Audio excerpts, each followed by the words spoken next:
सभी के बीच रखते चला आ रहा है। इसी कड़ी में आज का यह कार्यक्रम, जिसका विषय home management of the child with cerebral palsy, एक महत्वपूर्ण विषय, और इस महत्वपूर्ण विषय में अपने अति विशिष्टतम भाव देने हेतु हमारे बीच जुड़ रही आदरणीय Manjusha Singh ma'am, head incharge and trustee cerebral palsy association of India Mumbai, आज के कार्यक्रम को कोऑर्डिनेट कर रहे हैं Shri Rajiv Ranjan sir, assistant professor speech and hearing CRC Lucknow, Shri G Shankar Ganesh sir, lecturer PT CRC Lucknow, Shri Mukesh Kumar sir, rehabilitation officer Lucknow, आदरणीय गार्गी खरे मैम, थोड़ा बड़ा हो, बहुत कम कर। प्यारे साथियों, बौद्धिक उत्सर्जन और समयानुकूल भाव की रचना को जब हम समय के मापदंडों के अंतर्गत साधते हैं तो हमारे है कि हम अपने आने वाली पीढ़ी के लिए एक ऐसे सजग प्रहरी की रचना करें, एक ऐसे सजग प्रहरी की स्थापना करें जो समय के अनुसार दिव्यांगजनों में होने वाले परिवर्तनों को देख करके शैक्षणिक गतिविधियों की संचालिका को महत्वपूर्ण माध्यम बनाए, महत्वपूर्ण भाव बनाए और स्थापित करे। इन्हीं सभी पक्षों को लेकर के आज का यह चिंतन कार्यक्रम की प्रथम पंक्ति में मुख्य कार्यक्रम आयोजक श्री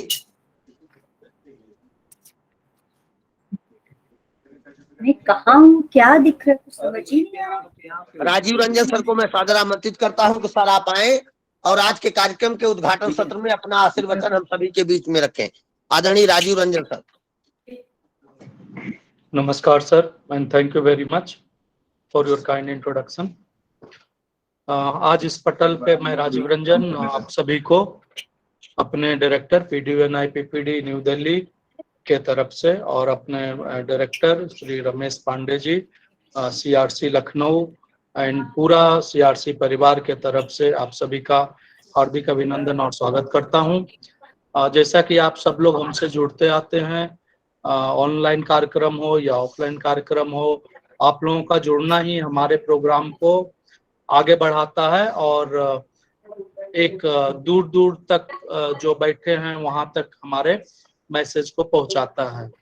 और आज का जो सब्जेक्ट है खास करके home based management for children with cerebral palsy, जो कि एक बहुत ही अच्छा टॉपिक है और हमारे जो आज के रिसोर्स पर्सन हैं वो मिस मंजूषा सिंह है, जो कि हेड इंचार्ज और ट्रस्टी रहे हैं cerebral palsy association of India Mumbai branch में, और by profession she is special education in special education as a ID, and ये लखनऊ से लगाव रखते हैं, चेतना स्कूल से लगाव रखते हैं। So I welcome you ma'am on behalf of all the CRC परिवार and on this platform for today presentation. मैं उम्मीद करता हूं कि आपके माध्यम से जो हमारे जितने भी प्रतिभागी हैं आज के इस कार्यक्रम में जुड़े हुए हैं उन सभी को कुछ न कुछ फायदा जरूर मिलेगा, क्योंकि एक ऐसा टॉपिक है कि घर पे रहते हुए हम कैसे सिखाएं बच्चे को, या तो डेली एडेप्टिव हो या कम्युनिकेशन हो या और भी जो चीजें हैं इनके फीडिंग हो, तो ये एक मायने रखता है। तो मैं ज्यादा समय तो नहीं लूंगा क्योंकि आप हमारे बीच ऑलरेडी आए हुए हैं। So I welcome you ma'am again with all the support. Thank you ma'am, please. बहुत बहुत धन्यवाद सर, बहुत बहुत धन्यवाद। अब मैं कार्यक्रम की मुख्य वक्ता आदरणीय मंजूषा सिंह मैम को सादर आमंत्रित करता हूं कि मैम अपने महत्वपूर्ण अनुभवों को लेकर के आज के विषय home management of the child with cerebral palsy विषय पर अपनी विशेषज्ञता है, हम सभी के बीच में अपनी विशेषज्ञता प्रस्तुत करें। आदरणीय मैम। नमस्कार, मेरी आवाज आ रही है सबको? जी मैम क्लियर है। सो मैं बहुत बहुत थैंक यू बोलूंगी डायरेक्टर सर को, CRC team Lucknow and Ramesh Pande ji sir, जिन्होंने मुझे ये अपॉर्चुनिटी दी कि मैं अपने अनुभवों को आपके साथ साझा कर सकूं और मैं पेरेंट्स से खासकर बात करना चाहती हूँ, प्रोफेशनल से बात करना चाहती हूँ कि किस तरह से बच्चों को, जो सेरेब्रल पल्सी से ग्रसित बच्चे हैं, उनको कैसे पहचाने, कैसे उनको समझें और कैसे घर में रहते हुए उनको मैनेज करें। तो सेरेब्रल पल्सी की बात जब आती है तो सबसे पहले समझना ये है कि सेरेब्रल पल्सी क्या है। सेरेब्रल पल्सी कोई बीमारी नहीं है, वो कोई संक्रमण नहीं है, मतलब कोई इन्फेक्शन वाली बीमारी नहीं है ये, और बिल्कुल भी प्रोग्रेसिव नहीं है, मतलब समय के साथ बढ़ती नहीं है। ये सिर्फ एक कंडीशन है जो किन्हीं कारणों से बच्चे के अंदर आ जाती है, जिसमें सबसे पहली महत्वपूर्ण समझने की बात यह है कि बच्चे का माइंड एंड मसल्स कोऑर्डिनेशन नहीं होता। मतलब बच्चे के दिमाग से ये बात ऑर्डर आता है कि आप इस कप को उठाइए, लेकिन वो ठीक से ऑब्जेक्ट को पकड़ नहीं पाता, उसके मसल्स उस लिए ट्रेन नहीं होते या मसल से कोऑर्डिनेशन नहीं हो पाता और वो बच्चा उन चीजों को नहीं कर पाता है। तो इसमें सबसे बड़ी प्रॉब्लम होती है मूवमेंट की, संतुलन, बैलेंस नहीं होता, और पोस्चर, मुद्राएं, मतलब जो एक पोस्चर है या तो थोड़ा टेढ़ा होगा या पैर कुछ प्रॉब्लम होगी या हाथ ऐसे कुछ अलग पोस्चर से होंगे, इस तरह की चीजें हो जाती। इसके साथ साथ सेरेब्रल पल्सी का मतलब होता है, सेरेब्रल का मतलब होता है मस्तिष्क और पाल्सी का मतलब होता है कमजोरी। तो किसी भी तरह से जो मांसपेशियां हैं उनमें कोई कमजोरी आ रही है, जो एक ब्रेन की समस्या से जुड़ करके आती है, जिसमें मांसपेशियों का संतुलन बच्चे का कम हो जाता है, या जो भी पर्सन इस बीमारी से ग्रसित है उनको। तो अब इस समस्या को हमें कैसे समझना है कि एक हमारा जो सेरेब्रल मोटर है, जो मोटर कॉर्टेक्स है, उसका जो एक हिस्सा है, वो एक हमारे ब्रेन का एक छोटा सा हिस्सा, दिमाग का हिस्सा जो है वो प्रभावित हो जाता है, और जिसकी वजह से मांसपेशियों की गतिशीलता, जो हम नॉर्मल लोग जिस तरह से फटाफट चलते हैं, चीजों को करते हैं, काम करते हैं, चीजों को फाइन मोटर, ग्रॉस मोटर चीजें, मतलब gross motor in the sense बड़ी बड़ी चीजें, चलना फिरना, आना जाना, कूदना, जंप करना, ये सारी चीजें कर पाते हैं। फाइन मोटर मतलब कि जैसे कि छोटी छोटी चीजें, पेंसिल पकड़ना है, खाना खाना है, बटन लगाना है, ऐसी सारी क्रियाएं जो होती हैं बच्चों की, वो बाधित हो जाती है। तो इसमें सबसे बड़ा हमारा जो लॉस होता है वो बच्चों का कंट्रोल ना होने की वजह से वो ठीक से निर्देशों का पालन नहीं कर पाते। जैसे कहा जाता है कि आप उठो, खड़े हो जाओ, तो बच्चे को अगर कोई ऐसी समस्या है मांसपेशियों की तो फटाफट खड़ा नहीं हो पाता है। तो इस तरह से भी बच्चों को बहुत तकलीफें आती हैं। अब उसकी वजह से उसकी जो गति कंट्रोल नहीं होती। कभी कभी आपने देखा होगा कुछ बच्चे की बहुत जल्दी जल्दी चलने लगते हैं, उनका बैलेंसिंग नहीं होता है, आगे थोड़ा 2 कदम चलने के बाद गिर जाते हैं। तो इस तरह से हर एक बच्चों में अलग अलग तरह के प्रॉब्लम्स अलग अलग कारणों से हो सकते हैं। अब सेरेब्रल पल्सी को बहुत सारे टाइप्स होते हैं, अलग अलग प्रकार होते हैं। सबसे पहला जो जाना माना प्रकार है, जो बहुत ज्यादा दिखाई देता है, वो होता है स्पास्टिक सीपी। स्पास्टिक सीपी, इसमें क्या होता है, मांसपेशियां बहुत अकड़ी हुई होती हैं और शरीर का जो पोस्चर है वो किसी तरह से थोड़ा सा टेढ़ा मेढ़ा दिखाई देता है। उसमें बच्चा सारी जो उसकी एक्टिविटीज है वो करने के लिए उसको बहुत प्रेशर लेना पड़ता है, मतलब मांसपेशियां संकुचित और उनका जो सिकुड़ना और फैलना होता है वो जल्दी जल्दी नहीं होता है।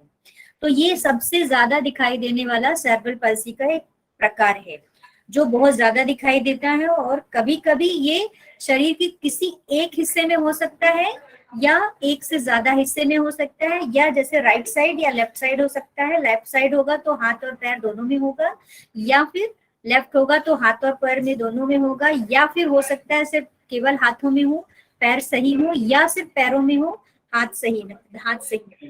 तो इस तरह से ये एक प्रकार होता है।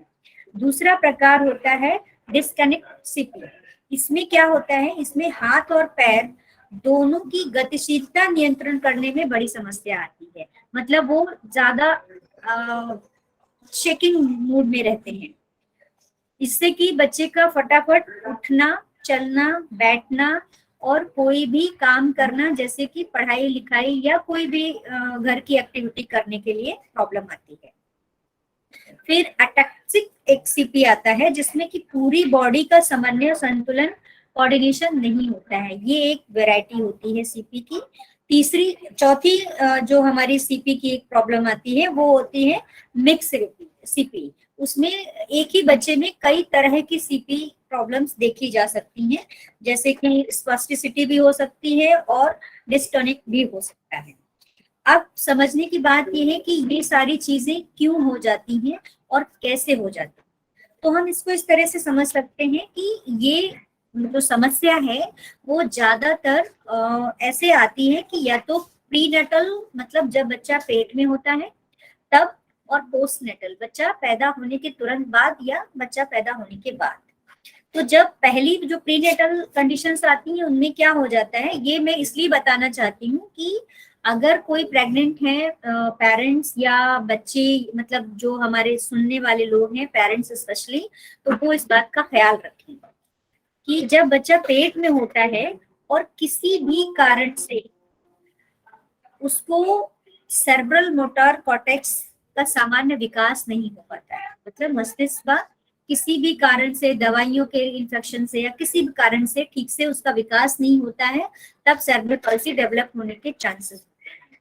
दूसरा, बच्चा पेट में है, भ्रूण को यानी कि पेट में बच्चे को कोई चोट लग गई हो, जैसे माँ किसी चीज से टकरा गई या कोई एक्सीडेंट हुआ, पेट में चोट लगी, तो वो अंदर बच्चे को चोट लग सकती है, ये एक कारण हो सकता है। तीसरा होता है, उसके बाद में आता है कि पोस्टनेटल, मतलब जब बच्चा जन्म ले रहा है तो जन्म के बाद किसी भी तरह का इन्फेक्शन होना, कोई भी तरह का, इसीलिए बच्चों को बहुत केयर और बहुत ज्यादा इस तरह से रखा जाता है कि बच्चा बहुत इन्फेक्शन से दूर रहे, उसको बहुत क्लीन, और आजकल तो बहुत ज्यादा जरूरी है जो एटमॉस्फेयर हमारे सामने चल रहा है उसमें, तो छोटे बच्चों को बहुत ही क्लीनिंग और बहुत ज्यादा साफ सफाई का ध्यान रखना जरूरी है। जब न्यूली बॉर्न बेबी हो, एकदम नया जन्मा हुआ बच्चा हो, उसे किसी तरह का इन्फेक्शन नहीं होना चाहिए, या फिर किसी कारण से बच्चे के दिमाग में ब्लड फ्लो, खून का बहाव ठीक से नहीं हो पाता है, तब भी सीपी हो जाने के चांसेस होते हैं बच्चे पर। दूसरा, जैसे कि जो पहले डिलीवरी कराई जाती थी, जो डॉक्टर्स भी बहुत सारे इस बात से सहमत होते हैं, बिकॉज हम लोग सेरेब्रल पल्सी की जब बात करते हैं बच्चों की, तो वो बताते हैं कि कभी कभी बच्चा जब बॉर्न हो रहा होता है, जब डिलीवरी हो रही होती है, तो डिलीवरी रूम में सिर्फ डॉक्टर होते हैं या फिर जो लेडी जो प्रेग्नेंट है जिसकी डिलीवरी हो रही है वो होती है, बहुत ज्यादा लोग नहीं होते, हॉस्पिटल के ही लोग होते हैं। तो बच्चा कभी कभी स्लिप भी हो जाता है, स्लिप होने की वजह से उसको ट्रॉमा हो जाता है, गिरने से चोट लग जाती है, जो डॉक्टर्स बताते नहीं है बहुत बार, क्योंकि वो उनकी गलती से हो जाता है। उस समय भी बच्चे को सीपी हो जाने के बहुत ज्यादा चांसेस हो जाते हैं।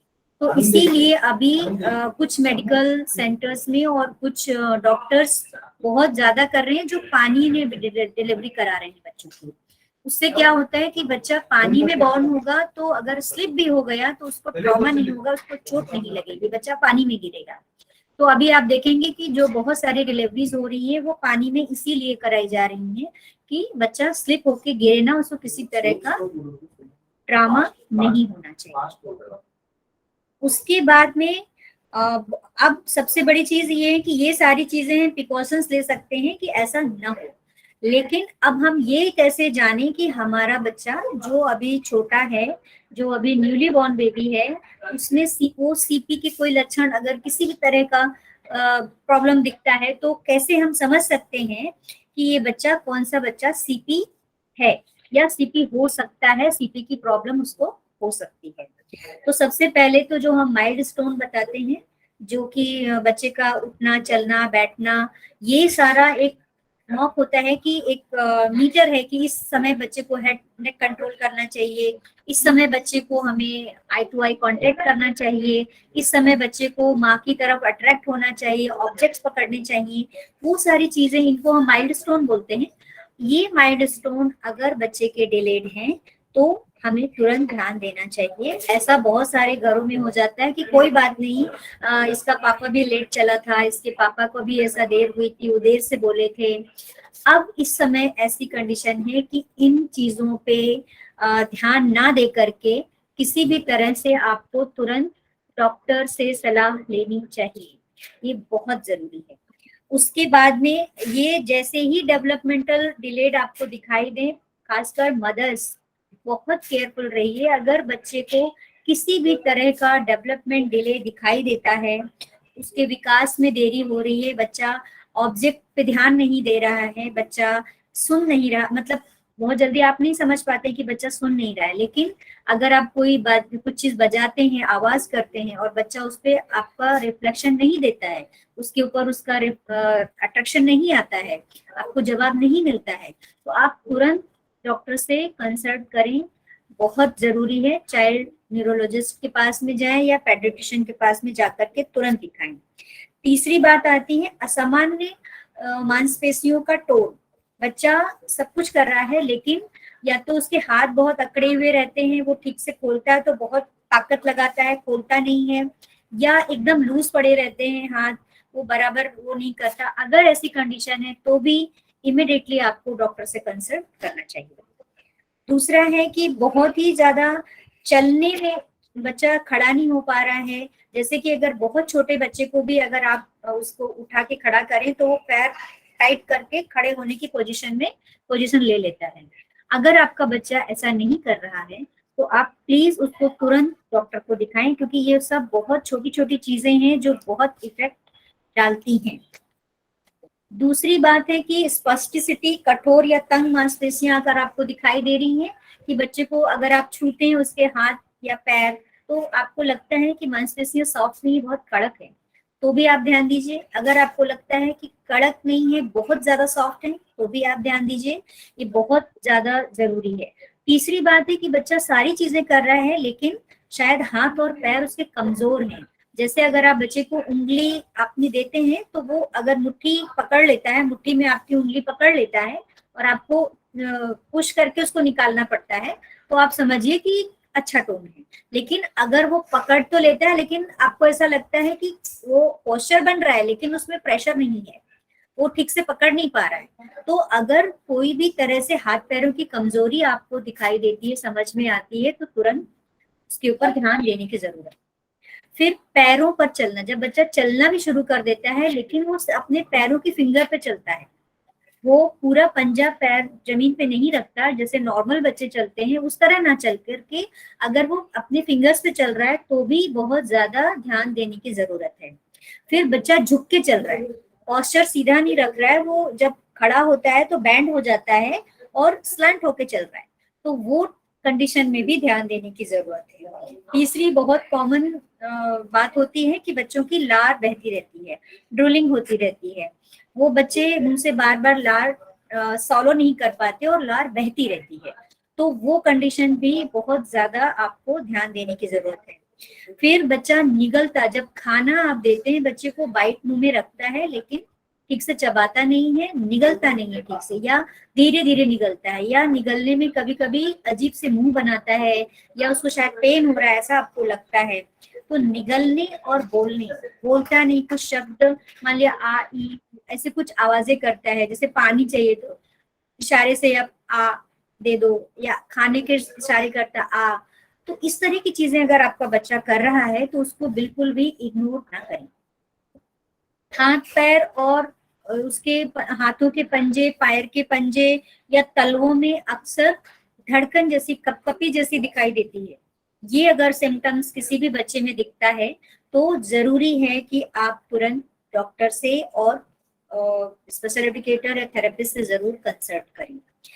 फिर हम ये भी समझते हैं कि जो हमारे पेरेंट्स हैं उनको ये समझने की बहुत जरूरत है कि सीपी होने का खतरा किनको हो सकता है, किनको सीपी हो सकता है, सेरेब्रल पाल्सी किन लोगों को हो सकता है। तो सबसे ज्यादा जरूरत है समझने की कि सीपी के शिकार जो बच्चे हो सकते हैं वो नवजात बच्चे, एकदम न्यूली बॉर्न बेबीज हैं, वो बच्चे सीपी मतलब बाय बर्थ ठीक होने के बावजूद भी बाद में भी सीपी हो सकता है। तो इसलिए जो नए बच्चे हैं उनको बहुत ज्यादा मॉनिटर करने की जरूरत है। दूसरे प्री टर्म बेबीज यानी कि जो समय से पहले पैदा हुए बच्चे हैं उनको बहुत ज्यादा संभालने की जरूरत है। कोई भी अगर प्री मेच्योर बेबी है तो घर में या आपके फैमिली में या सिबलिंग्स में या सोसाइटी में, तो उस बच्चे के ऊपर नजर रखना बहुत जरूरी है कि वो बच्चा सीपी का शिकार हो सकता है बहुत इजीली। दूसरा, लो बर्थ वेट। जो बच्चे बहुत कमजोर हालत में पैदा हुए हैं, जिनका वजन बर्थ के समय बहुत कम रहा है, वो बच्चे बहुत जल्दी किसी भी इंफेक्शन या सेरेब्रल पल्सी का शिकार हो सकते हैं। फिर जिन लोगों को टीका नहीं लगे हैं, मतलब मदर्स को जब प्रेगनेंसी के टाइम में जो हम वैक्सीनेशन देते हैं वो बहुत जरूरी है। किसी भी कारण से अगर वैक्सीनेशन नहीं हुआ है तो वो भी बच्चे आगे चल करके किसी भी तरह से सीपी में जा सकते हैं।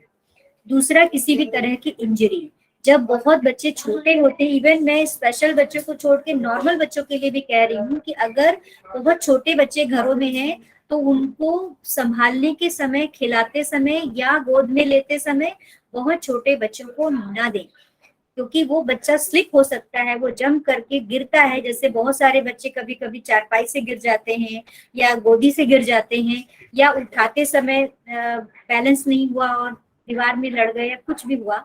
इस तरह की जो ट्रॉमास होते हैं, इस तरह की जो इंजरीज होती हैं, इसमें भी सेरेब्रल पल्सी हो जाने के चांसेस रहते हैं।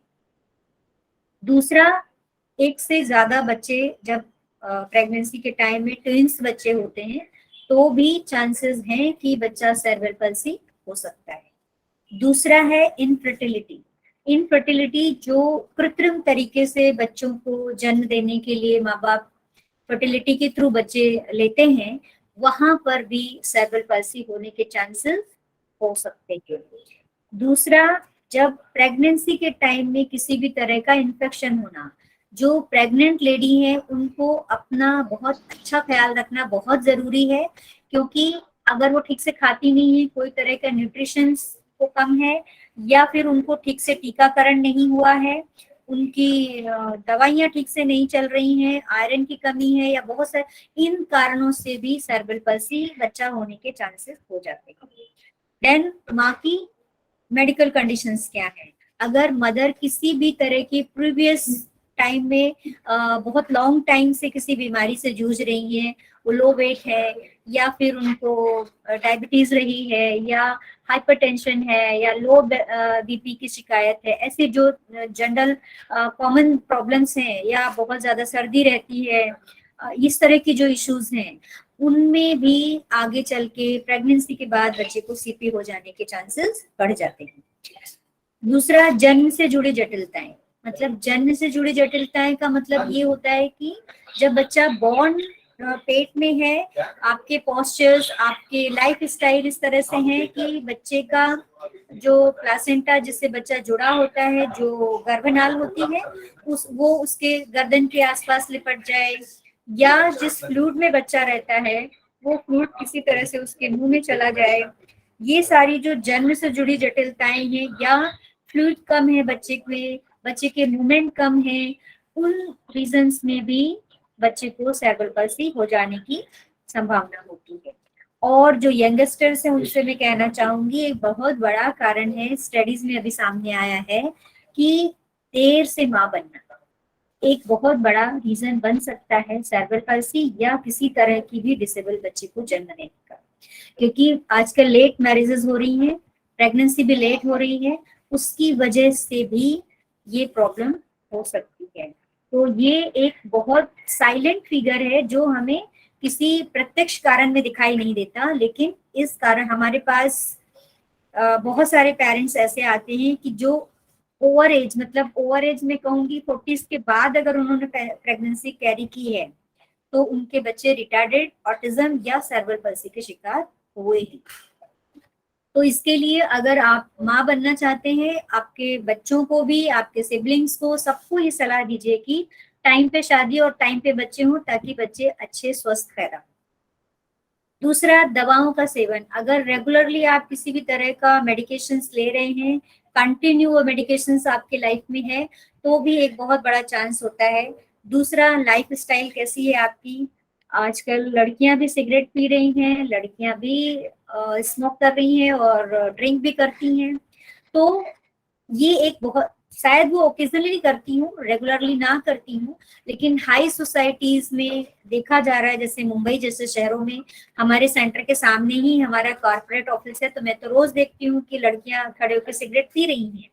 तो अब ऐसे बच्चियां जब जाके आगे माँ बनेंगी तो टॉक्सिन्स बहुत सारे उनकी बॉडी में पहले से ही क्रिएटेड हैं, कलेक्ट हैं, तो वो सब जाके प्रेगनेंसी के टाइम में ये सब चीजें इफेक्ट करती हैं।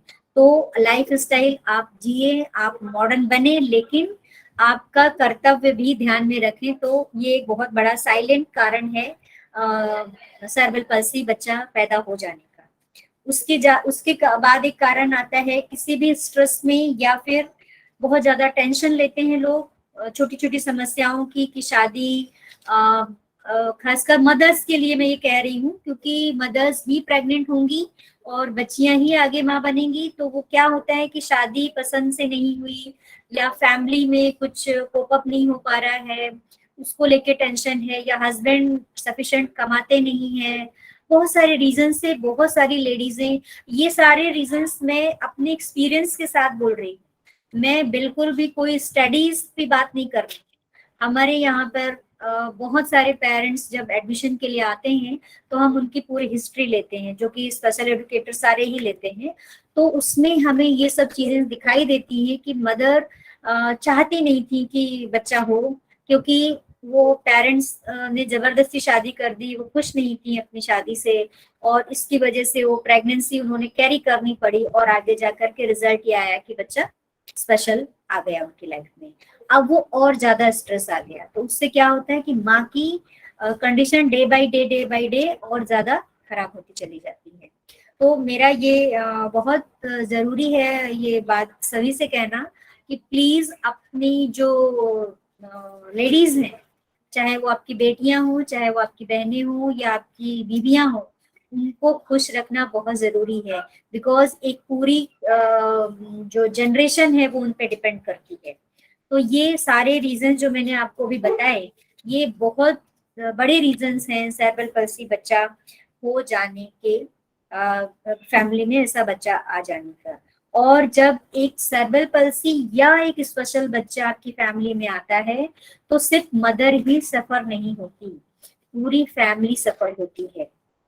मैं आपको बताऊं कि हमारा सेंटर पिछले 50 सालों से सेरेब्रल पल्सी के ऊपर काम कर रहा है, और हम लोग सेरेब्रल पल्सी को 100% डेडिकेटेड है। 1968 में जब सेरेब्रल पल्सी को बहुत सारे लोग टर्म्स ही नहीं जानते थे कि सेरेब्रल पल्सी मतलब क्या, उस समय से हम लोग हमारे सीनियर्स काम कर रहे हैं इसके ऊपर। तो हमें ये दिखाई दिया है कि बहुत सारे लोग समझ ही नहीं पाते कि बच्चे को प्रॉब्लम क्या है। बहुत सारे नानी दादियां उनको सलाह देती हैं, कोई बात नहीं, धीरे अभी नहीं चल रहा है, थोड़े दिन में चलेगा, लेट बोल रहा है, कोई बात नहीं, वो बड़ा हो जाएगा तो बोलेगा, समझदार हो जाएगा तो बोलेगा। लेकिन आप प्लीज जो यंग मदर्स हैं, यंग पेरेंट्स हैं, प्लीज आप इन बातों पर बिलीव ना करें। आप जितनी जल्दी हो सके आपके बच्चे को, जरा सी भी आपको ऐसा लगता है कि कोई अबनॉर्मलिटी दिखाई दे रही है, अबनॉर्मलिटी का मतलब कि जो एक नॉर्मल बिहेवियर से हटके अगर कोई चीज है, या तो बच्चा खाता नहीं है, या बच्चा सुनता नहीं है, आपकी बात पे रिएक्ट नहीं करता, आपके इंस्ट्रक्शन फॉलो नहीं करता, अपनी बात रिएक्ट नहीं करता, मतलब कि जैसे अगर उसको पानी चाहिए तो पानी नहीं मांगता, या कोई आया है उसकी तरफ आई कांटेक्ट नहीं करता, बहुत सारे रीजंस हैं। कोई भी ऐसी चीज दिखाई देती है, आप तुरंत तुरंत तुरंत जाइए, अपने डॉक्टर से बात करिए, और हमेशा पीडियाट्रिशियन डॉक्टर के पास में जाइए, और डॉक्टर से पूछिए कि न्यूरोलॉजिस्ट की सलाह लेनी चाहिए क्या हमें। आप स्वयं पूछिए, आप खुद पूछिए कि हमें न्यूरोलॉजिस्ट के पास जाना चाहिए क्या। और एक नॉर्मल बच्चे का भी अगर आप न्यूरोलॉजिकल टेस्ट कराते हैं, IQ टेस्ट कराते हैं, तो उसमें कोई प्रॉब्लम नहीं है, कोई हार्म नहीं है। उससे क्या होगा कि आपके बच्चे की इंटेलिजेंसी आपको पता चल जाएगी, और बच्चे के ट्रेनिंग, बच्चे के प्रोग्रामिंग में आपको बहुत ज्यादा सहायता मिलेगी। तो उसके बाद में अब ये सारी प्रॉब्लम्स हमने समझ ली, हमने जाना कि किन कारणों से बच्चे ऐसे हो जाते हैं, और क्या कारण है कि बच्चे इस तरह के आ जाते हैं, तो क्या क्या प्रिकॉशंस हम ले सकते हैं। अब अगर ऐसा बच्चा आपकी लाइफ में आ गया है, अब समझने की बात यह है कि अब बच्चे को उसका निदान क्या है, उसकी समस्या का समाधान क्या है। तो सबसे पहले हमें क्या करना चाहिए अगर कुछ भी ऐसा बच्चा हमारी लाइफ में आता है? सबसे पहले तो एक्सेप्टेंस, सबसे बड़ी बात है बच्चे को एक्सेप्ट करना कि व्हाटएवर आपका बच्चा जैसा भी है वो आपका क्रिएशन है, आपका बच्चा है। दुनिया क्या कह रही है, रिश्तेदार क्या कह रहे हैं, लोग क्या कह रहे हैं, उस पे ना जा करके आप बच्चे पे फोकस करिए और एज ए पेरेंट्स आप डिसाइड करिए कि मेरे बच्चे में अगर ये प्रॉब्लम कुछ भी, I am not saying the cerebral palsy, I am not saying for any type of the disabilities, कोई भी तरह की प्रॉब्लम आपको दिखाई देती है कि बच्चा पढ़ नहीं रहा है और थोड़ा बड़ा हो गया है, 5 साल का बच्चा हो गया और पढ़ नहीं रहा है, किसी भी कारण से आप तुरंत एक अच्छी अप्रोप्रिएट सलाह लीजिए। उसके लिए आप तुरंत उसका डेवलपमेंटल मॉनिटरिंग करिए। डेवलपमेंटल मॉनिटरिंग का मतलब ये है कि आप किसी डॉक्टर से सलाह लीजिए कि किस उम्र में बच्चे को क्या करना चाहिए, किस उम्र में उसको हेड कंट्रोल आ जाना चाहिए, किस उम्र में उसको पापा मम्मी 1-2 शब्द बोलने आ जाना चाहिए, किस टाइम में उसको अपनी जरूरतें कहने आ जाना चाहिए, किस उम्र में बच्चे को टॉयलेट ट्रेन हो जाना चाहिए, किस उम्र में बच्चे को अपने हाथ से खाना खा लेना चाहिए, किस उम्र में बच्चे को अपनी चीजें पहचाननी आ जाना चाहिए। ये सारी चीजें आप एक मॉनिटरिंग चार्ट अगर उनसे ले लेंगे और हर एक डॉक्टर्स के पास अवेलेबल होता है तो आप देख सकते हैं कि मेरा बच्चा 6 महीने का हो गया लेकिन ये बिहेवियर उसका लेट है, वो नहीं कर पा रहा है, तो आप तुरंत सजग हो सकते हैं, आप तुरंत कंसल्टेंसी के लिए जा सकते हैं। तो इसके लिए अपने बच्चे, इवन नॉर्मल बच्चों को भी आप मॉनिटर करिए, छोड़ मत दीजिए, किसी भी बच्चे के लिए जरूरी है। अगर आप, क्योंकि आजकल की जो लाइफ स्टाइल है उसमें बड़े बुजुर्ग बहुत कम साथ में रहते हैं, एक न्यूली पेरेंट्स साथ में रहते हैं, न्यूक्लियर फैमिलीज हैं, जिसकी वजह से भी बच्चे सफर होते हैं, जिसकी वजह से भी सही गाइडेंस नहीं मिल पाता है। तो आप अपनी पेरेंटिंग के लिए सबसे बेटर है कि आप डेवलपमेंटल मॉनिटरिंग का सहारा लें, आप डेवलपमेंट मॉनिटरिंग करें बच्चे की कि हमारा बच्चा, अगर कोई पड़ोस में दूसरा बच्चा उसके साथ कंपेयर करें कि भाई ये बच्चा तो अभी चलने लगा, मेरा बच्चा खड़ा भी नहीं हो पाता है, तो क्या करें, तो तुरंत कारण फाइंड आउट करने की कोशिश करिए, तो बहुत जल्दी आप वो कर पाएंगे। दूसरा, डेवलपमेंटल स्क्रीनिंग भी कर सकते हैं। अगर आप खुद नहीं कर पा रहे हैं तो आप किसी भी स्पेशल सेंटर में या डॉक्टर के पास में जा करके डेवलपमेंटल स्क्रीनिंग करा सकते हैं, जिससे आपके बच्चे का सही उसकी IQ और उसका मेंटल एज, उसका क्रॉनिकल एज क्या है, उस हिसाब से क्या डेवलपमेंट होना चाहिए वो आपको तुरंत पता चल जाएगा। और इसमें बिल्कुल शर्म करने की बात नहीं है, तुरंत जाइए, बिकॉज जितना जल्दी आप जाएंगे उतना जल्दी बच्चे का ट्रेनिंग शुरू हो जाएगा। उसमें सिर्फ इतना ही फर्क आता है कि अगर बच्चा थोड़ा भी डिले हो रहा है, थोड़ा भी उसके मसल्स टोन अगर गड़बड़ हो रहे हैं, तो हम लोग तुरंत थेरेपी शुरू कर देते हैं। इसको अर्ली इंटरवेंशन बोलते हैं। अर्ली इंटरवेंशन, जितनी जल्दी आप उसके अंदर हस्तक्षेप करेंगे उसके विकास में, उतनी जल्दी आपका बच्चा नॉर्मल लाइफ की तरफ मुड़ने लगेगा, उतनी जल्दी वो नॉर्मल लाइफ के टारगेट को अचीव कर पाएगा। तो ये बहुत जरूरी है। वही दूसरी, इसके बाद में जैसे ही आपको पता चल जाता है आप तुरंत थेरेपी स्टार्ट कर सकते हैं।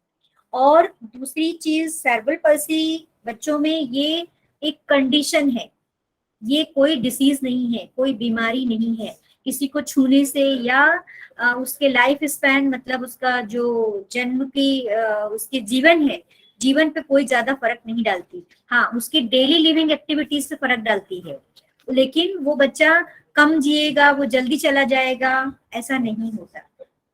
सेरेब्रल पल्सी हमारे इंस्टीट्यूशन में जो हमारी पहली स्टूडेंट है जुबैदा, वो इस समय 72 ईयर की है और वो अभी अपना 72 बर्थडे मना रही है। तो इन बच्चों का लाइफ स्पैन कम होता है ऐसा बिल्कुल भी नहीं है।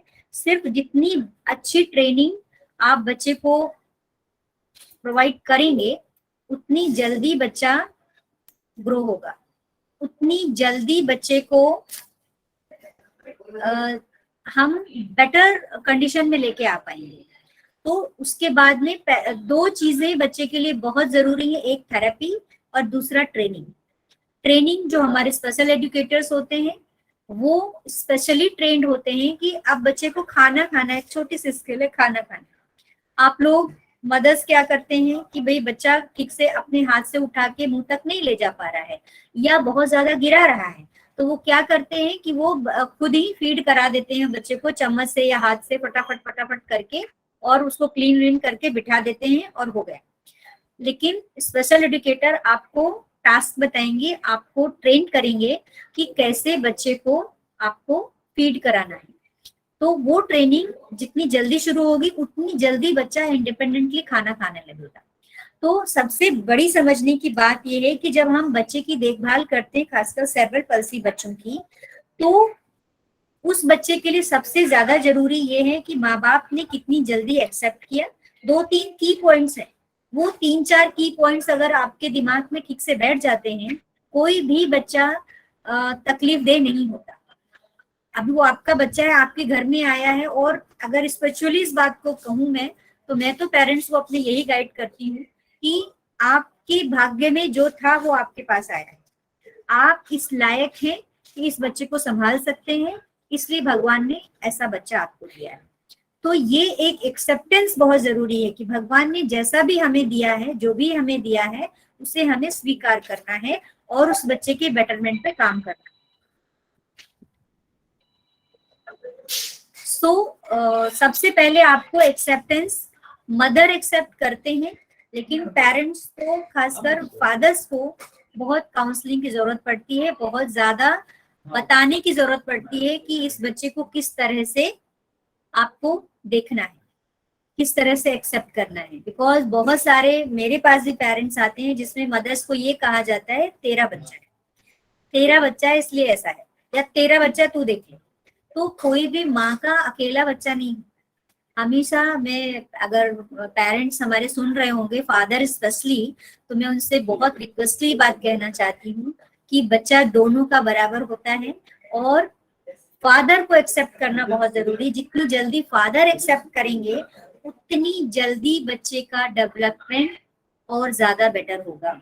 बिकॉज क्या होता है कि जब आप ट्रेनिंग देते हैं, बहुत सारी चीजें होती हैं। जब हम ट्रेनिंग शुरू करते हैं बच्चे की, तो अगर मैं बात करूं हमारे इंस्टीट्यूशन में बच्चे को हम कैसे देखते हैं, हमारे पास यहाँ पर 9 महीने से लेकर के और 72 ईयर तक के बच्चे हैं। इतना ह्यूज हमारे पास वैरायटी है। 9 मंथ की जो बच्चे हमारे पास आती है फॉर थेरेपी, अर्ली इंटरवेंशन, और बड़ी खुशी की बात है कि पेरेंट्स ने बहुत जल्दी डायग्नोज कर लिया कि उसका नेक कंट्रोल नहीं है, उसका आई कांटेक्ट नहीं है, और वो फटाफट थेरेपी के लिए आ गए। वो बच्ची ने 9 महीने के 6 महीने से हमारे पास आई थी, अभी वो 9 महीने की है। 3 महीने के अंदर उसने हेड कंट्रोल और आई कांटेक्ट करना शुरू कर लिया। उसका नाम लेने पर शी रिएक्ट। तो ये सब ट्रेनिंग और थेरेपीज का नतीजा है। जितनी जल्दी आप थेरेपी शुरू करेंगे, इन बच्चों के लिए ऑक्यूपेशन थेरेपी, फिजियोथेरेपी और स्पीच थेरेपी, ये तीनों थेरेपीज इक्वली इम्पोर्टेंट हैं, बहुत ज्यादा इम्पोर्टेंट है।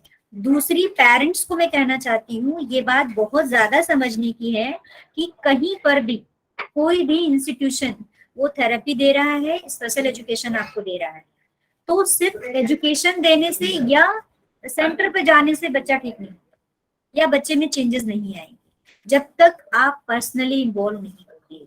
हमारे यहाँ पर जितने पेरेंट्स आते हैं, हम थेरेपी के लिए सारे पेरेंट्स को बिठाते हैं, थेरेपी सेशन में भी बिठाते हैं साथ में, और हम दिखाते हैं कि किस तरह से हम बच्चे को थेरेपी कर रहे हैं। जब संडे की छुट्टी होती है या किसी और रीजन से आप थेरेपी सेंटर तक नहीं पहुंच सकते, तो उस समय आप बच्चे को लेकर के थेरेपी सेंटर नहीं जा सकते हैं, तो वो थेरेपीज आप घर में अप्लाई कर सकते हैं। दूसरी एक बहुत जरूरी बात हम करते हैं हमारे सेंटर में, और मैं सभी सेंटर्स में भी ये बात बोलती हूँ कि प्लीज जो थेरेपीज हैं उनको एक्टिविटी बेस्ड थेरेपी करें। हमारे सारे थेरेपिस्ट और स्पेशल एजुकेटर जितनी भी थेरेपीज हैं उनको एक्टिविटी बेस्ड बनाते हैं। एक्टिविटी बेस्ड मतलब कि वो जो थेरेपी, सपोज अगर ये एक फिंगर मूवमेंट हम सिखा रहे हैं, पेंसिल ग्रिप सिखा रहे हैं, तो उसको किस तरह से, तो अब वो थेरेपी थेरेपिस्ट अपने अकॉर्डिंग, अपने एक्सपीरियंस और अपने टेक्निकलिटी के साथ कराती है, वो पेरेंट्स नहीं करा सकते। अब ये थेरेपी अगर हमको पेरेंट्स को बतानी है कि घर में कैसे करें, तो हम उनको बोलते हैं कि आटा ले लीजिए, आटा जो गूथा हुआ आटा होता है, आटा लेके बच्चे को कैसे लोइयां तोड़ते हैं ना, बड़े आटे से छोटी लोई, वो आटे को ऐसे करना। तो जब ये होगा तो बच्चा ऑटोमेटिकली ये मूवमेंट करेगा। तो उसमें आपको उस बच्चे को अगर आटा निकालना है या क्ले निकालना है तो उतना फोर्स लगाएगा वो, आपको कुछ करने की जरूरत नहीं है। This is called activity based therapy. दूसरी चीज जैसे कि इसके बाद आप देखते हैं कि बच्चे को अगर हमें कुछ फाइन पुश करना सिखाना है तो आप पेपर टेयरिंग ले सकते हैं। मतलब न्यूज़पेपर घर में पड़े हुए हैं, आप एक गेम करिए मम्मियाँ बच्चे जो और घर में हैं कि बच्चे को चलो हम लोग पेपर पढ़ेंगे। बच्चे को अगर वो पूरा ये एक एक्टिविटी ले सकते हैं तो वो सब एंजॉय भी करेगा बच्चा। थोड़ी गंदगी होगी लेकिन बच्चे की थेरेपी घर पे ही हो सकती है। जो बच्चे टो पे चलते हैं, पूरा पैर रख के नहीं चलते हैं, वो बच्चों के लिए क्या करना है, तो हम लोग जो बबल रैप्स आते हैं, बबल रैप्स को आप घर में बिछा दीजिए और चलो हम लोग बबल तोड़ेंगे, तो उसके ऊपर जंप करिए। जंप करेंगे तो बच्चा देख करके भी जंप करेगा, या बच्चे को जंप कराइए तो उसका पूरा पैर का तलवा उसमें टच होगा और उससे प्रेशर लगेगा और बच्चे को थेरेपी मिलेगी। तो ऐसे बहुत सारे टेक्निक्स हम लोग यूज करते हैं जिससे कि बच्चे को हम घर पर रह करके भी थेरेपी कर सकते हैं। बच्चे को कॉन्सेप्ट देना, जैसे कि पोरिंग मतलब परोसना या कोई चीज को भर के किसी चीज में डालना, तो ये एक एक्टिविटी है जो हम घर में बहुत इजीली कर सकते हैं। हम इंस्टीट्यूशन में थ्रू इक्विपमेंट्स कराते हैं, लेकिन हमारे यहाँ पे हम लोग घर में कैसे कर सकते हैं, जैसे कि आप बच्चा अगर थोड़ा समझदार है तो आप क्या करें, खाना खाने बैठते हैं, सारे लोग साथ में तो खाना खाएं। बहुत सारी चीजें हम घर में सिखा सकते हैं बच्चे को। एक्सेप्टेंस, बच्चे को किस तरह से उसको सिखाना है, वो सबसे बड़ा स्कूल जो है वो माँ बाप और घर ही होता है। तो हम पोरिंग सिखा सकते हैं बच्चे को कि चपाती, अब बच्चे का अगर फिंगर मूवमेंट ठीक नहीं है तो उसके लिए चपाती उठाना एक टास्क है। तो अब आप दीजिए कि चपाती बना के रख दीजिए और बच्चे को फोल्ड करके या जिस तरह भी वो उठा पाता है, पापा को दो, मम्मी को दो, भैया को दो, इस तरह की एक्टिविटी आप कराते हैं तो उससे क्या माइंड मतलब उसका पूरा आई हैंड कोऑर्डिनेशन डेवलप हो रहा है, उसका माइंड डायरेक्शन सीख रहा है, किसको दो, भैया को दो, तो वो भैया की तरफ देखेगा और ये एक इनडायरेक्टली आप रिकॉग्निशन दे रहे हैं उसको, आप बॉन्डिंग बढ़ा रहे हैं। इस तरह से बहुत सारी चीजें टूगेदर होती हैं।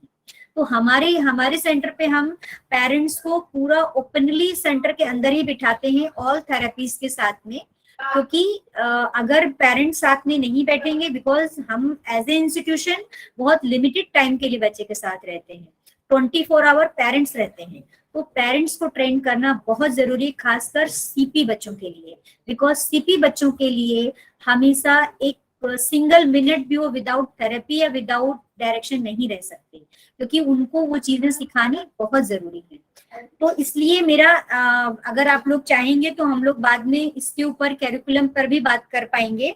दूसरा, बच्चों को नियमित जो उनकी दिनचर्या है उसको फॉलो अप करना बहुत जरूरी है, क्योंकि बच्चों को ये नहीं कि कभी 10 बजे आपने नाश्ता करा दिया, कभी सुबह 7 बजे उठा के नाश्ता करा दिया, आज संडे जाने दो सब लोग सो रहे हैं, ऐसा बच्चों के साथ ना करें। हाँ, कभी कोई बहुत रेयर कंडीशन में हो सकता है करें, लेकिन जहां तक उनकी नियमित दिनचर्या को फॉलो जरूर करें। जो स्कूल में फॉलो होता है, अगर स्कूल में बच्चा उतनी देर थेरेपी करता है या उतनी देर वो कुछ रीडिंग, राइटिंग, कलरिंग, व्हाटएवर जो कुछ भी करता है, वो सारी चीजें टीचर से आप कैरिकुलम लें और मदर स्पेशली इन्वॉल्व हो और बच्चे को वो घर पे कराएं। बच्चे को कपड़े फोल्ड करना सिखाएं।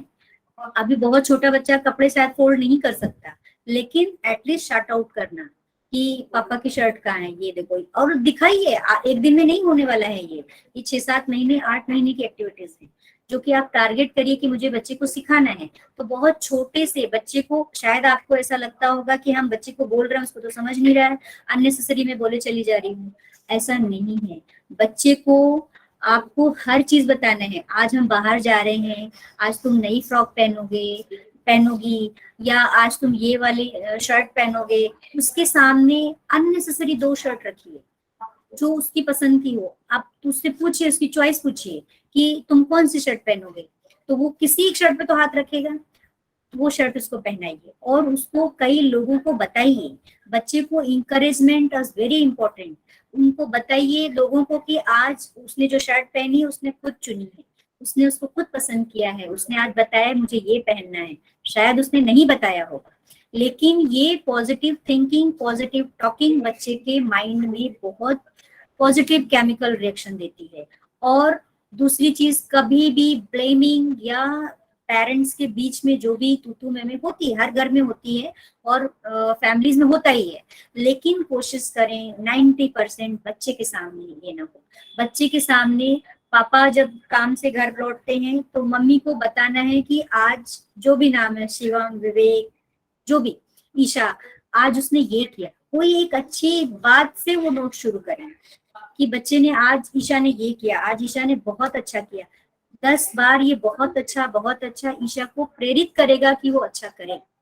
तो ये एक positive acceptance as a parents, और एक कि हम स्कूल लेके जाते हैं, हमने थेरेपी सेंटर लगा रखा है, हमने थेरेपिस्ट लगा रखी है, हमने एजुकेटर लगा रखा है, सिखा रहा है, उससे बच्चे में डेवलपमेंट नहीं होगा, बिल्कुल नहीं होगा। उतना नहीं होगा जितना कि आप चाहते हैं। अगर आप चाहते हैं तो आपको खुद इन्वॉल्व होना होगा। पूरी फैमिली की काउंसलिंग जरूरी है। काउंसलिंग सिर्फ एक्सेप्टेंस, कि बच्चे को कभी भी इम्पोर्टेंस दीजिए। बच्चे को जैसे भी कोई आता है उसको बाद में मत मिलाइए, उसको पहले मिलाइए। देखो हमारा ये नाम है, इसका ये नाम है, ये मेरा बेटा है, बेटा इनको नमस्ते करो, ये करो, और आप खुद भी उनको नमस्ते करिए। तब आप बच्चे को सिखा पाएंगे कि कोई आया उसको नमस्ते करना। तो इस तरह से बहुत सारी पॉजिटिविटी फैला करके आप बच्चे को बहुत कुछ सिखा सकते हैं और बहुत अच्छे रिजल्ट आ सकते हैं। सेरेब्रल पल्सी बच्चे 90% टाइम पर मैं कहूंगी कि वो नॉर्मल आईक्यू के बच्चे होते हैं। वो भले ही कह ना पाए, भले ही आपको एक्सप्रेस ना कर पाए, लेकिन वो फील बहुत कुछ करते हैं, बहुत कुछ फील करते हैं, और वो पॉजिटिव और निगेटिव वाइब्स को ऑब्जर्व कर लेते हैं। अगर मदर फादर में किसी तरह का झगड़ा हुआ है तो बच्चे के बिहेवियर पे तुरंत उसका असर आपको दिखाई दे जाएगा। ऐसा बिल्कुल नहीं कि बच्चा समझ नहीं पा रहा, उसको तो समझ ही नहीं, हमने कुछ भी कहा उसको क्या मालूम, ऐसा नहीं है। हमारा कॉन्शियस, सबकॉन्शियस, अनकॉन्शियस माइंड जो है वो रीड करता है और वो एब्सॉर्ब करता है चीजें। तो बहुत जरूरी है कि आप बच्चे के सामने बहुत पॉजिटिव रहें, और जितनी भी एक्टिविटीज है, मम्मियों को ऐसा लगता है कि हम बच्चे को देखें या घर संभालें या क्या करें, तो उसमें ये है कि आप घर तो आपका ड्यूटी है संभालना, और बच्चा भी आपकी ड्यूटी है संभालना, तो संभालना ही होगा। कोई एक्सक्यूज नहीं है, खासकर मदर्स के लिए कोई एक्सक्यूज नहीं है। तो आपको करना ये है कि बच्चे को इन्वॉल्व करते हुए किन एक्टिविटीज को आप उसको इन्वॉल्व भी कर सकें और अपना काम भी कर सकें। अब आप सब्जी लेके आते हैं, आप सारी सब्जियां एक साथ पलट दीजिए, बच्चे को, छोटा बच्चा भी, उसको खेलने दीजिए सब्जी में, उसको अलग अलग टेक्सचर्स, कभी वो प्याज पकड़ेगा, कभी टमाटर पकड़ेगा, कभी आलू, कभी भिंडी, तो वो अलग अलग टेक्सचर्स और कलर्स उसकी आंखों के सामने से गुजरेंगे। फिर आप बोलते जाइए, जब जब जो चीज उसके हाथ में हो आप बता सकते हैं कि आप, तुम्हारे हाथ में टमाटर है, ये अच्छा होता है, लाल रंग का टमाटर है, अभी ये प्याज है, अभी ये आलू है। तो ये नेमिंग, रिकग्निशन, ये सारी चीजें इस तरह से आप बच्चे को घर में रहते हुए उसकी पूरी दिनचर्या के साथ इन्वॉल्व कर सकते हैं, और पूरी उसको नरेट करिए। नरेट इन द सेंस कि अब हम नहाने जा रहे हैं, अब हम खाना खाएंगे, अब हम स्कूल जाएंगे, अब हम थेरेपी के लिए जाएंगे, अब हम घूमने जाएंगे, अब हम पार्क में जाएंगे। ये सारी चीजें प्री प्लानिंग बच्चे को आपको बतानी होगी, जिससे बच्चे का माइंड प्री रेडी रहेगा कि हमें अब ये करना है। बहुत से बच्चे जिद्दी होते हैं, कोई चीज ले ली, देख ली, नॉर्मल बच्चे भी तो वहीं पे लौटने लगेंगे कि नहीं मुझे ये चाहिए ही। तो आपको पहले से उनको काउंसिल करके लेके आना है कि हम फला फला जगह जा रहे हैं, या किसी को मिलने जा रहे हैं, या मार्केट जा रहे हैं, लेकिन हम सिर्फ यही चीज लेंगे, ये चीजें हम नहीं खरीदेंगे, और कोई भी जिद करेगा तो हम उसको वहीं छोड़ देंगे। मतलब कोई भी छोटा पनिशमेंट आप बोल सकते हैं। तो पहले से, और हम कोल्ड ड्रिंक नहीं पिएंगे, हम आइसक्रीम नहीं खाएंगे, हम, न केवल बच्चा, हम भी नहीं खाएंगे। तो इस तरह से जब आप बच्चे को नरेट करके लेके चलते हैं तो बच्चे को ये समझ में आता है कि मम्मी ने ये चीज के लिए ना बोला था। कभी अगर वो बोलता भी आइसक्रीम देके कि मुझे चाहिए, लेकिन फिर उसको दिमाग में एक बार जरूर क्लिक होगा कि मुझे ये ना कहा गया। तो इस तरह से बहुत सारी चीजों से पेरेंट्स खुद बच्चे को बहुत अच्छी तरह घर पे भी ट्रेन कर सकते हैं, उसके साथ साथ उसके हर एक पॉजिटिव काम को। और छोटे बच्चों को स्पेशली मैं पेरेंट्स को बोलना चाहूंगी कि छोटे बच्चों को जैसे उसने कोई चीज फेंक दी या किसी को ऐसा मार दिया या हिट कर दिया, आप हंसने लगते हैं कि छोटा है कोई बात नहीं, अरे अरे उसने ऐसा किया। प्लीज प्लीज ये बिहेवियर मत करिए। जैसे ही वो इस तरह का बिहेव करता है सब लोग साइलेंट हो जाएं और बच्चे को कहें कि नहीं ये गलत है, सॉरी बोलो, या गलत है ये गलत किया। और बच्चा अगर कुछ फेंक देता है कभी भी आप उसको खुद मत उठाएं, बच्चे को ही उठाने दें। उससे बच्चे में ये कॉन्सेप्ट डेवलप होगा कि अगर मैंने फेंका है तो मुझे उठाना, नेक्स्ट टाइम वो नहीं फेंकेगा। ये एक दिन में होने वाली चीजें नहीं है, लेकिन अगर ये रेगुलरली आप फॉलो करेंगे तो डेफिनेटली आप बहुत कुछ घर के अंदर बिहेवियरली मैनेज कर सकते हैं अपने बच्चे को और बहुत अच्छे रिजल्ट आ सकते हैं। और उसके साथ साथ थेरेपिस्ट और स्पेशल एजुकेटर्स आपके साथ में होंगे तो डेफिनेटली बच्चे के डेवलपमेंट का रिजल्ट बहुत अच्छा आने वाला है। अब मैं चाहूंगी अगर किसी को कोई क्वेश्चंस है तो वो मुझे पूछ सकते हैं। आई होप कुछ इंफॉर्मेशन आपके लिए अच्छी रही होगी। Hello hello. यस मैम, आपकी आवाज आ रही है। मैं सभी पार्टिसिपेंट से रिक्वेस्ट करूंगी कि अगर वो कोई क्वेश्चन पूछना चाहते हैं हमारे किसी स्पेशल पर्टिकुलर बच्चे के बारे में तो पूछ सकते हैं। हाँ जी, तो आप पूछ सकते हैं।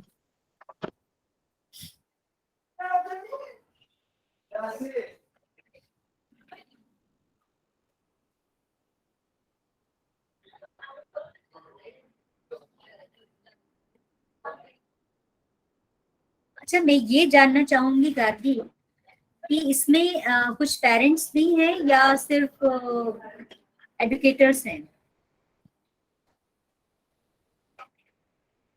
Hello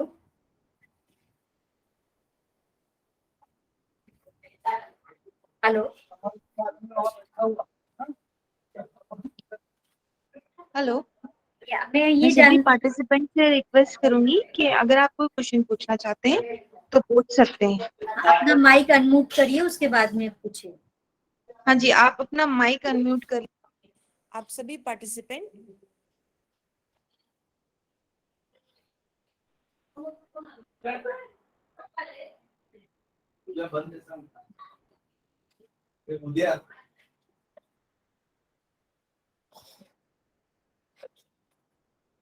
tell the all parents.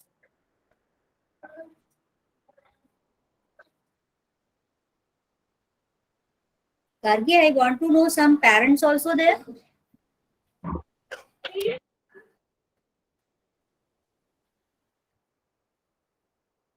Hello.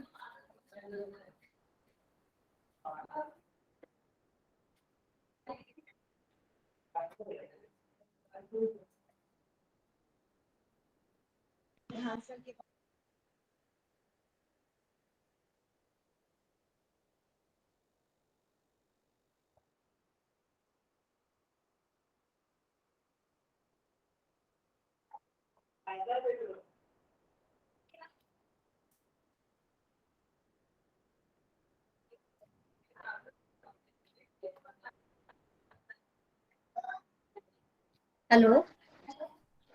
Good afternoon ma'am. To any participant, अगर कोई क्वेश्चन है आप पूछ सकते हैं, अन्यथा हम कार्यक्रम के टेबल पे चलते हैं।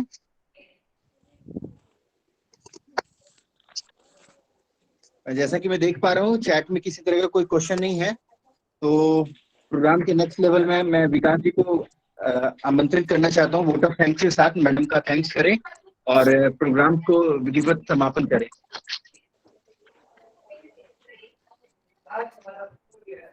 Thank you Amit sir.